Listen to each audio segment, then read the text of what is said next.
صحيح. موضوع الدكتور يحيى. صحيح، هو في غيره؟ ده احنا طول ما احنا قاعدين في العربية اقول اهي دلوقتي هتتكلم، ما بتتكلميش. دخلنا البيت اقول هتتكلم دلوقتي، ما بتتكلميش. ما تقولي بقى يا ست ماما وتخلصيني ساكتة ليه؟ يا بنتي هو انت مدياني فرصة؟ يلا اديني اديتك الفرصة اهو، قولي اتكلمي، مستنية اهو، قولي. طب ما انت عارفة الموضوع، انت اللي تقولي لي. اقول ايه يا ماما؟ اقول ايه؟ ده انا في منتهى السعادة، ده انا عمري ما كنت اتمنى اتجوز احسن منه. بحس انه راجل كويس قوي، شهم. كل تصرفاته بتقول انه ابن ناس طيبين وكويسين. بالظبط يا بنتي، وده رأيي. يبقى خلاص، يبقى احنا مش موافقينه بس، ده احنا مرحبين اشد ترحيب، بل بالعكس ترحيب مهول. لا حيلك بقى. ايه في ايه يا ماما؟ لا ما هو انت كمان لقطة جوهرة بمعنى الكلمة.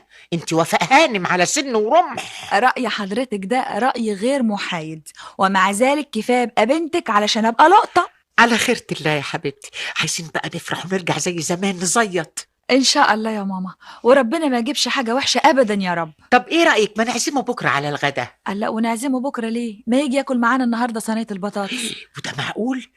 ده يقول علينا مدلوقين عليه. يا ماما الحاجات دي بطلت، وبعدين ده خلاص هيبقى واحد مننا. ايوه يا بنتي، بس عادة أسرة العروسة بالتكتيك على أساس انه تكتك ايه يا امي؟ التكتيكات دي في الحروب، لكن في علاقات الناس الحلوة ما فيهاش تكتكة. ده تلاقيه هيموت علشان نقول له كلمة حلوة. احنا مش بس هنديله كلمة حلوة، لا احنا كمان هنأكله أكلة حلوة ويسقط خلاص يسقط النشا وهاشة البطاطس.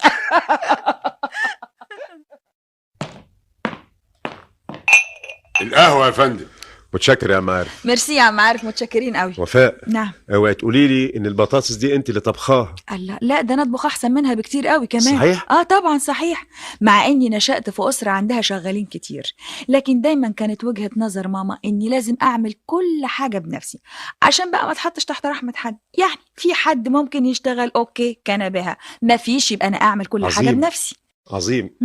صدقي كل تفكيري ونظرياتي عنكم بتتحقق تمام، الأصالة والمعاصرة وبدون افتعال. تضحكي على ايه؟ علشان لسه قبل ما نعزمك كنا بنقول يسقط النشا.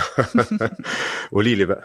لا قول لي انت الاول. نعم. بص بقى، انا مش عايزه اخبي عليك حاجه، انا عامله عمليه وشايله الكلى، وديني قلت لك اهو علشان ما تقولش بقى ان احنا غشناك، وهجيب لك شهاده من الدكتور يحيى. يا دكتور يحيى.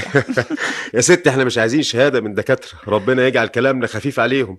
احنا عايزين شهادة من مأذون. بسرعه كده؟ مش بسرعة ليه؟ والله بقى المسائل دي من اختصاص الماماوات. يا ستي احنا نتفق وهم يمضوا.